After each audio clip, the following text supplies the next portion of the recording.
Hello friends, Physics, Class 12th, Chapter 7, Alternating Current, Part 6. Now today's topic is resonance in LCR circuit.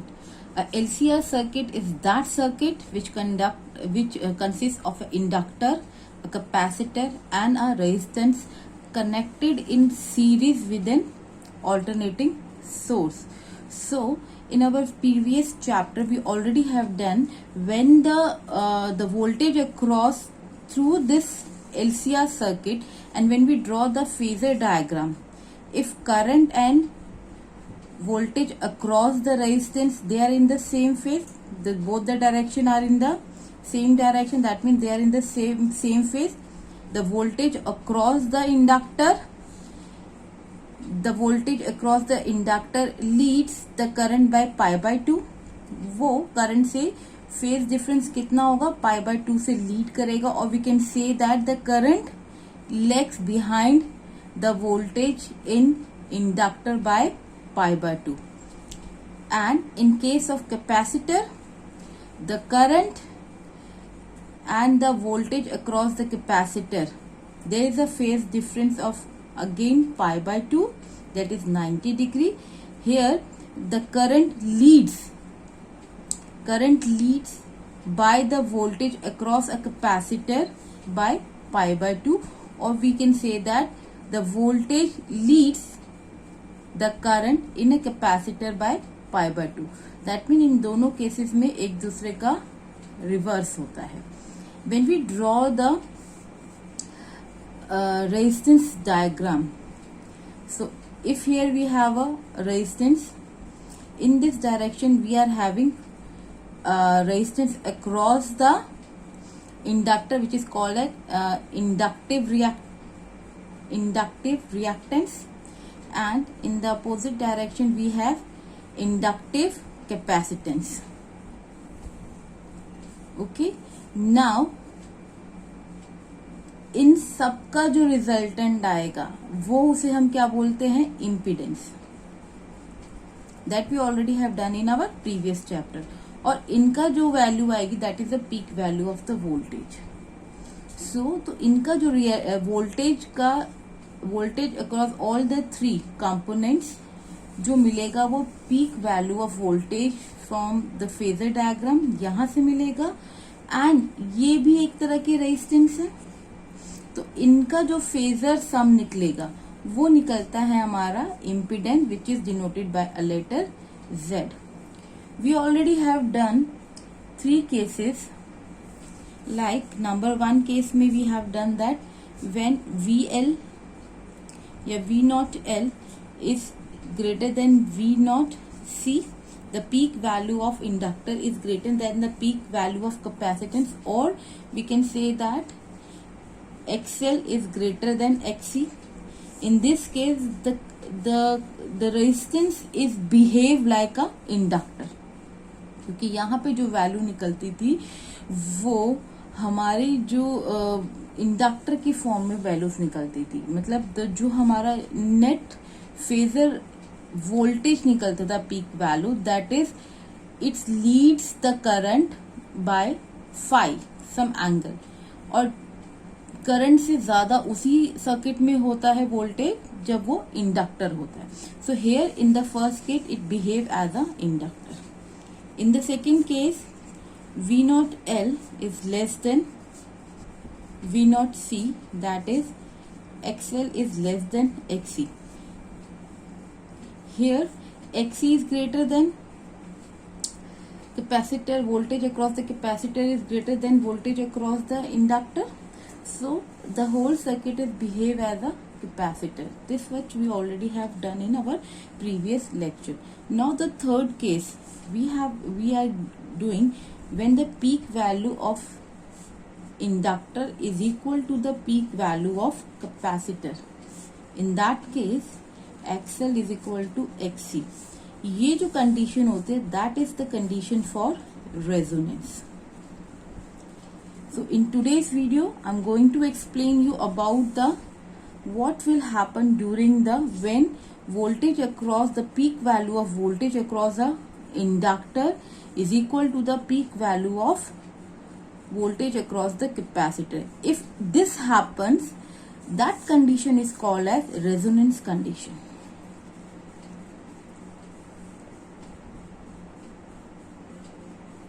Now for a resonant condition in LCR circuit means XL is equal to XC के equal हो जाए. Means when we draw the impedance diagram, here we have XL and here we have XC. So जब ये value इसके equal हो जाएगी, that means जो आपका इम्पीडेंस निकलेगा Z is equal to R हो जाएगी. Now let me take the value of Z. Z आपका होता है R square plus XL minus और प्लस XC का होल स्क्वायर. यहाँ पे किसी का भी डिफरेंस होगा because of the square, it always come with the positive. So for the resonance condition ये दोनों इक्वल हो जाएंगे, that mean their difference become zero because both are equal to each other. तो इनका जीरो हो जाएगा. In that case Z is equal to R हो जाएगा. So when Z is equal to R अगर आपका हो जाता है तो ये जो वैल्यू रहेगी इम्पीडेंस की, this is the impedance, it is a minimum value. Minimum value of impedance हो जाएगा. मिनिमम वैल्यू ऑफ इम्पीडेंस कैसे होगा?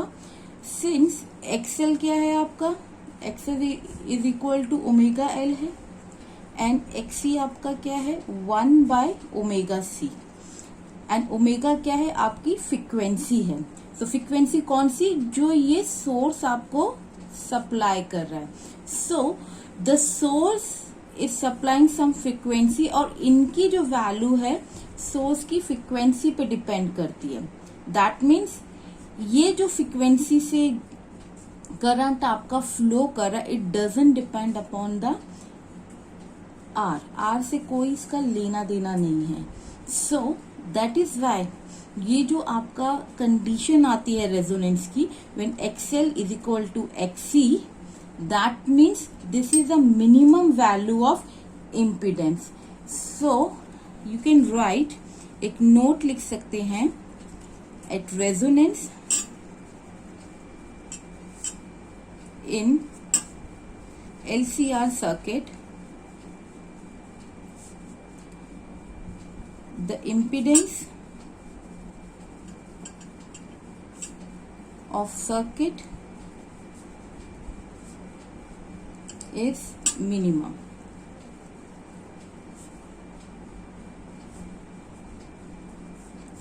This will be your note.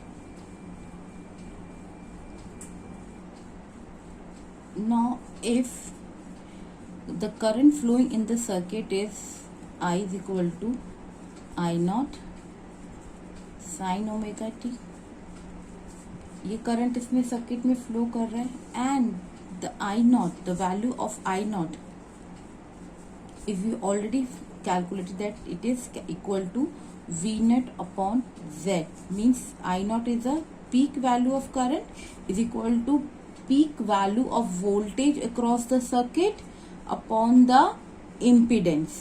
अगर इस केस में जब XL is equal to XC हो जाता है, सो इस केस में Z is equal to R हो जाता है. तो Z equal to R means ये आपकी मिनिमम वैल्यू हो जाएगी.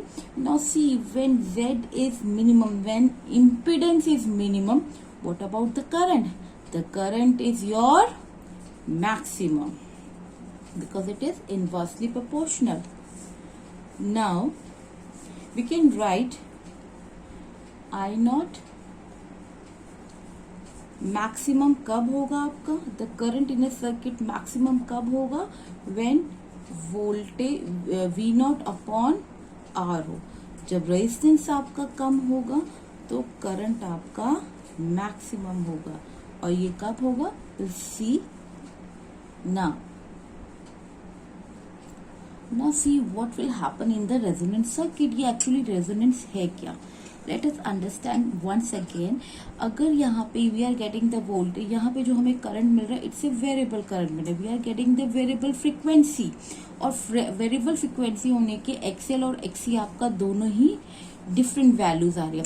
अब एक ऐसी फ्रीक्वेंसी आती है जहां पर ये दोनों इक्वल हो जाते हैं. जब ये दोनों इक्वल हो जाते हैं तो Z is equal to impedance is equal to resistance हो जाता है, that is a minimum value हो जाती है. और जैसे ही Z की मिनिमम वैल्यू होगी you are getting a maximum current in the circuit. This phenomenon is called as the resonance when in the circuit when XC is equal to XL हो जाए, the frequency across the inductor is equal to the frequency across the XL inductive reactance across the reactance across the inductor is equal to inductive reactance is equal to the capacitive reactance across the capacitors are equal. In that case impedance is equal to the R, and when Z is minimum the current is maximum in the circuit. This condition is known as resonance condition. Now one more important thing, at resonant condition we have seen that XL is equal to XC के equal हो, that means these two effects are cancel out and Z is equal to R हो जाएगा. What it means when Z is equal to R, तो I का direction भी यही है, current का डायरेक्शन भी इसी डायरेक्शन में, और रेजिस्टेंस भी इसी डायरेक्शन, और we can say that V R भी एक same direction, that mean voltage and current are in the same phase because both are in the same direction हो रही है.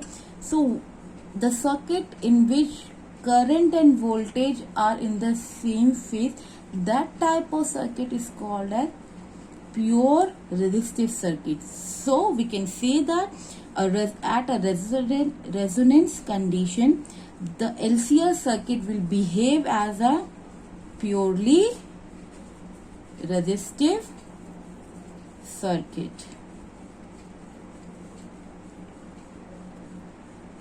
So we can write as V is equal to V naught sine, since both are in the same phase, current and voltage are in the same phase, so we can write V is equal to V naught sine omega t because they are in the same phase. And this circuit, as a resonance, this circuit will behave as a pure resistive circuit.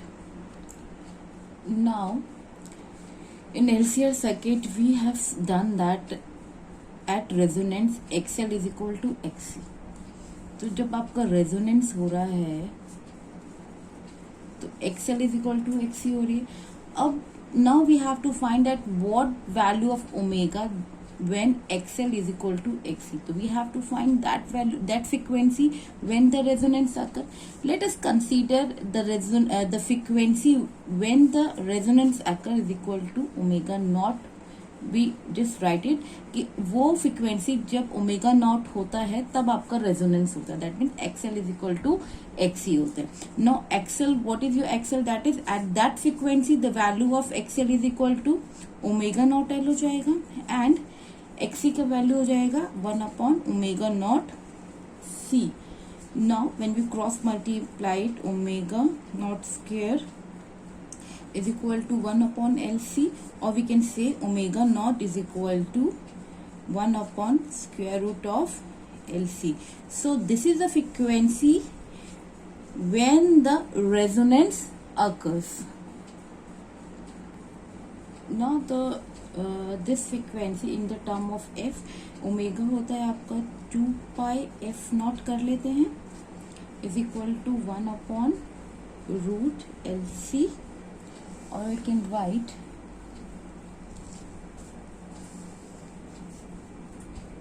f naught is equal to 1 upon 2 pi root LC. So this is your resonance frequency in the terms of omega, and in the term of f की terms में we can calculate the resonance frequency. Now the graph related to the resonance circuit. we are taking the graph that is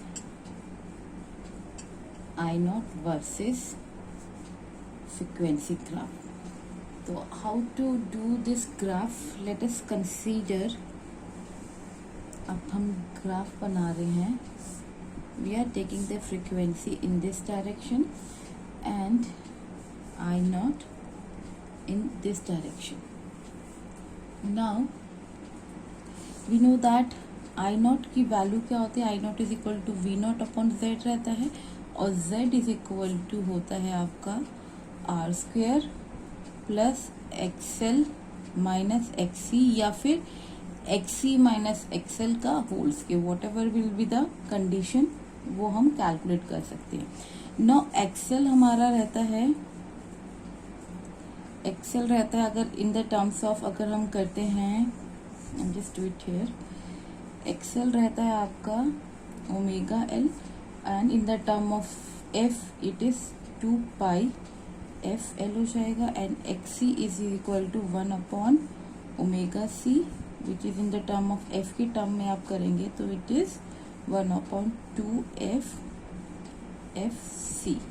these are the values in term of omega and F की terms में हो जाएगा. Now अब इस case में अगर हम frequency को, अगर आप इसको z को you can write in the term of f also, R square plus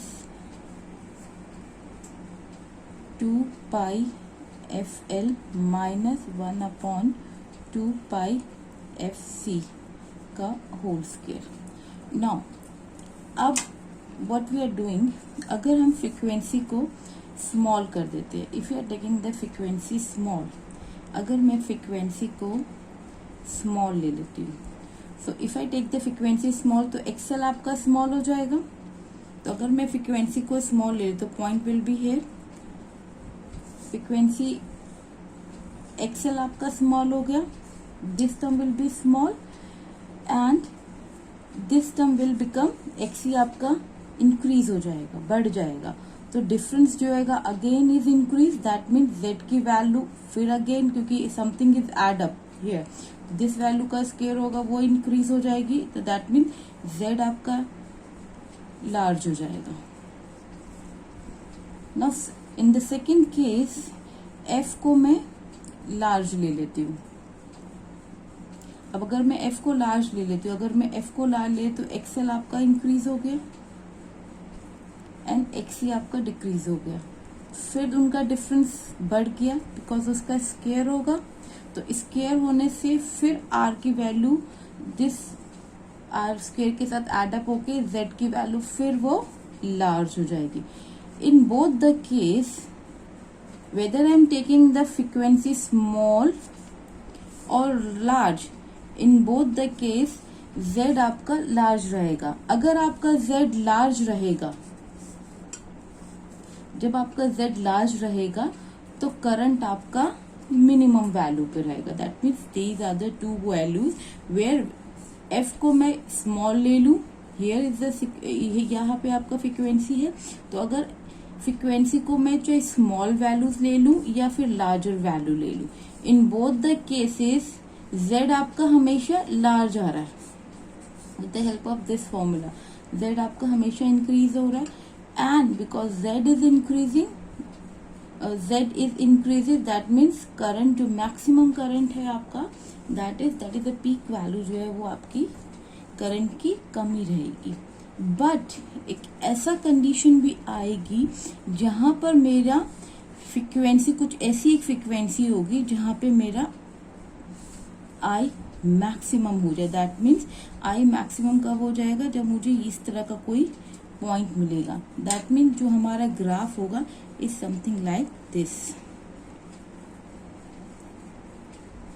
so ये जो वैल्यू आएगी हमारी, this is I not maximum value आएगी, और इस फ्रीक्वेंसी पे we can say that the F naught को आप वो फ्रीक्वेंसी मान लेंगे जहां पे आपका XL is equal to XC हो जाएगा, मैक्सिमम फ्रीक्वेंसी हो जाएगी, a value of the frequency where you will get a maximum current.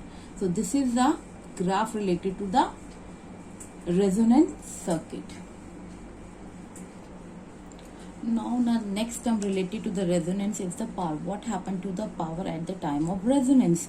So we already have done that the power is equal to Vrms into Irms cos phi. Now at the time of resonance, current and voltage, जो voltage across the LCR circuit है, that is both are in the same phase. If they are in the same phase हैं तो phi आपका 0 हो जाता है. That means phi 0 cos 0 क्या हो गया? That is 1.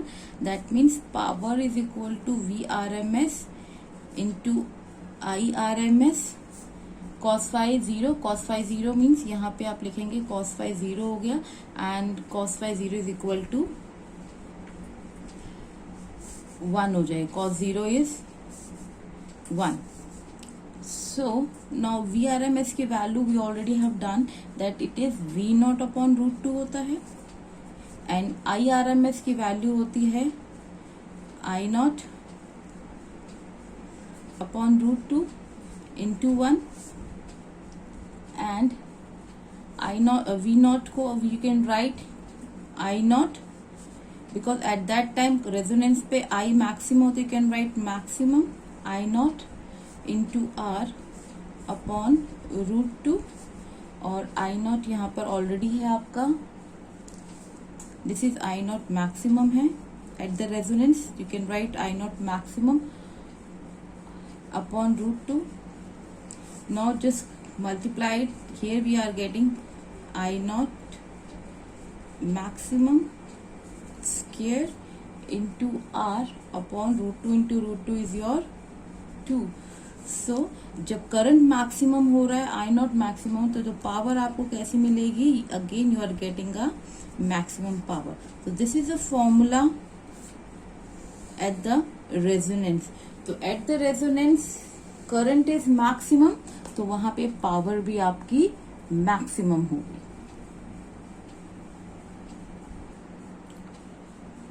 Now our next topic is sharpness of resonance and bandwidth. Here we already have done when we draw the graph between frequency की जगह अब हम ओमेगा ले रहे थे, हम here frequency लेते हैं and here we have a I0 current in this direction and frequency in this direction. We have seen that the graph आपका इस तरह से चलता है and here is a maximum frequency where we are getting the resonance and जो यहाँ पे value आएगी that is your I0 maximum आ गया. So let us take एक और फ्रिक्वेंसी ले लेते हैं यहाँ पर और here we are getting the one more frequency. इसको ओमेगा 1 दे देते हैं, इसको ओमेगा 2 देते हैं. अब इसको समझने के लिए लेट अस कंसीडर जब आप when you are in the car और समवेयर एल्स, जब आप FM चैनल चलाते हैं, so you are turning the knob and you are searching for the channel. तो ये जब सर्च करते हैं चैनल, तो हमारे को एक ऐसा चैनल मिलता है जहाँ पे you are getting a clear voice. और वो जो क्लियर वॉइस होगी वो आपको कहाँ मिलेगी? ओमेगा नॉट पे, where you are getting the maximum current. That means you are getting the clear voice. और यहीं पे जब करंट मैक्सिमम होता है, we have seen that whenever there is a current maximum, तो पावर भी आपकी मैक्सिमम होती है. तो यहाँ पर आपकी पावर भी you are getting a power maximum. तो जब आपका करंट मैक्सिमम होगा और पावर भी मैक्सिमम होगी, अब उसके नीचे की कुछ फ्रीक्वेंसी होते हैं जहाँ पे आपको क्लियरली कुछ सुनाई नहीं देता. तो ये सपोज करिए ओमेगा 1 एंड ओमेगा 2 आर दो frequency where you are not getting any type of channel. जैसे आपके 91.8 रहता है, तो ये 91.6 91.2 जो फ्रीक्वेंसी है जहाँ पे हमें आवाज़ क्लियर नहीं सुनाई देती. Let us take these two frequency जहाँ पे you are not getting the clear voice. तो ये जो मिनिमम वैल्यू आ जाएगी, इसकी नीचे की जो फ्रिक्वेंसी होगी, लेट अस टेक इसको डेल्टा ओमेगा ले लेते हैं. We are taking the delta omega and this is value of I, यहाँ पे जो वैल्यू ऑफ आई होती है इट इज ऑल्सो मैक्सिमम, कम नहीं होती है, और गेटिंग ए स्लाइटली, बट यहाँ पे जो वैल्यू होती है आई नॉट ओमेगा रूट 2 की वैल्यू होती है। सो तो ओमेगा डेल्टा ओमेगा क्या हो गया, ये आपका बैंड विड्थ हो गई है। एंड बैंड विड्थ मतलब ओमेगा 1 से लेके ओमेगा 2 तक आपकी बैंड विड्थ है। एंड ओमेगा 1 की वैल्यू क्या आ रही है, दैट इज ओमेगा 1 की value that is I not maximum. यहाँ पे करंट कम नहीं होता, but you are not getting the sharpness, clear voice नहीं आ रही है। इसके नीचे की जो वैल्यूज होंगी वहां पे you are not getting any channel, या फिर हम उस पर फिल्टर्स लगा देते हैं to reduce the more disturbances. वो फर्दर आप हायर स्टडीज में पढ़ सकते हैं। तो यहाँ पर हमारी वैल्यूज जो ये हमने बैंड विड्थ ली है, तो वो वैल्यू लेते हैं जहाँ पे करंट तो मैक्सिमम होता है, but you are not getting the sharpness, you are not getting the clear voice. तो इसकी वैल्यू अगर आई नॉट मैक्सिमम रूट 2, ये आपकी ओमेगा 1 ले लेते हैं, and omega not I not maximum आ गया, या ओमेगा 1 आ गया आपका। Then here we have omega not that is I not maximum, जहां पे आपको क्लियर वॉइस सुनाई दे रही है। देन वापस कर्व आपका कहाँ पे आया, ओमेगा 2 पर आया। अगेन यहाँ पे करंट की मैक्सिमम वैल्यू है, but you are not getting a clear value. तो ये इसके इक्वल होगा in term of power. Power के टर्म्स में जब इसको कैलकुलेट करते हैं तो इस पॉइंट पे जो हमारी पावर निकल कर आती है दैट इज पावर आती है पी मैक्सिमम बाय रूट 2 के बराबर आती है, नॉट रूट 2 ओनली 2। तो in term of power we are getting the power maximum by 2 की हो जाएगी। यहाँ पे power maximum at this point is power maximum, power maximum by 2 होगा, हाफ तो पावर हो जाएगी, इसकी पावर हाफ हो जाएगी यहाँ पे पावर मैक्सिमम रहेगी। एंड अगेन ग्राफ आपका इस तरफ आएगा, जब ओमेगा 2 फ्रीक्वेंसी पे जाएगी again you are getting the power mx by 2। And just solving here आपको मैक्सिमम कैसे मिल रहा है, we have done this formula here, we have seen that formula here. तो p मैक्सिमम ये होता है I naught square r upon 2, ये भी मैक्सिमम वैल्यू आती है। We have seen this formula, ये भी हमने फॉर्मूला ड्राइव किया था।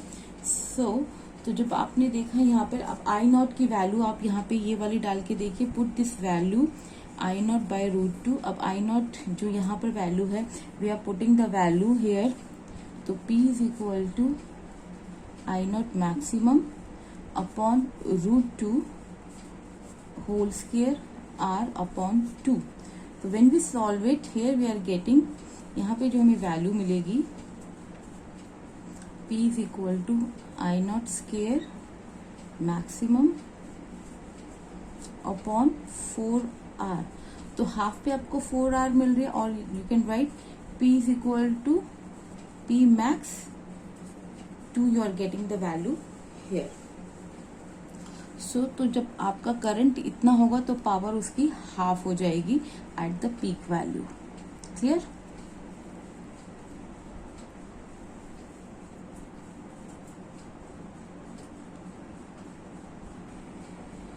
Now these are the omega 1 and omega 2 are those frequency where can we start getting the sound, जब आपको पीक वैल्यू या मैक्सिमम क्लियर वैल्यू आ जाएगी। तो ओमेगा 1 से ओमेगा 2 तक आपको वो क्लियर वैल्यू मिलेगी, लेकिन जो एग्जैक्ट क्लियर वैल्यू होगी वो आपको ओमेगा नॉट पे मिलेगी। तो सोच के देखिए, आपको जो फ्रीक्वेंसी हम लेके चल रहे, तो हमें ये जो रेजोनेंस की ग्राफ है वो कैसी चाहिए, we want a smaller delta omega. ये हमारी बैंडविड्थ कैसी होनी चाहिए, it should be small bandwidth होनी चाहिए to get a good tuning. Good tuning के लिए you are getting the smaller bandwidth चाहिए आपको।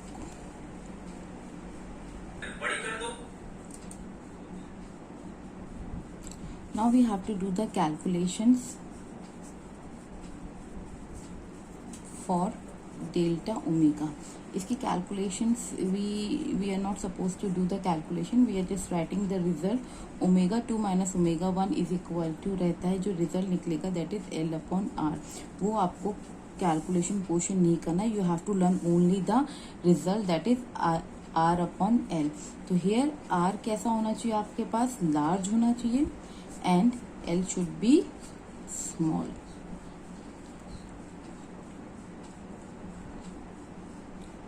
Sorry, R should be small and L should be large. So by these two functions we are getting the sharp resonance.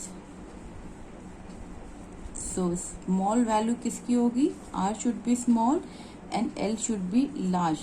अब जब ये चीजें आपकी रहेंगी तो automatically you are getting a maximum current, that means you will get a sharp resonance and you will get a maximum current and a good tuning. Now the next topic is your Q factor. Q factor means हो गया quality factor. Quality factor. Now quality factor means Q factor मतलब हो गया आपका resonant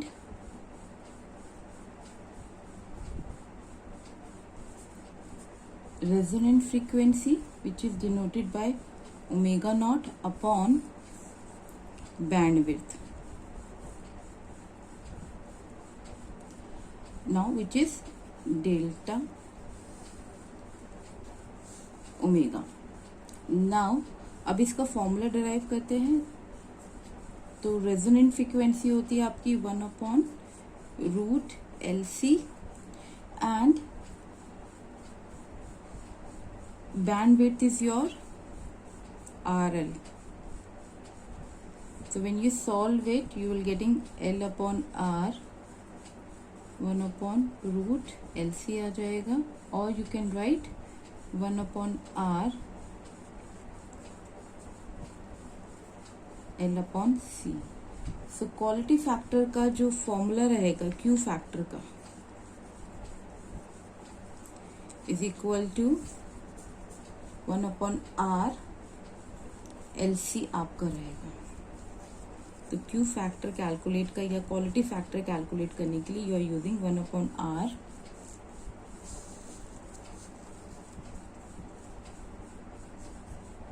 L upon C. This is the formula for quality factor.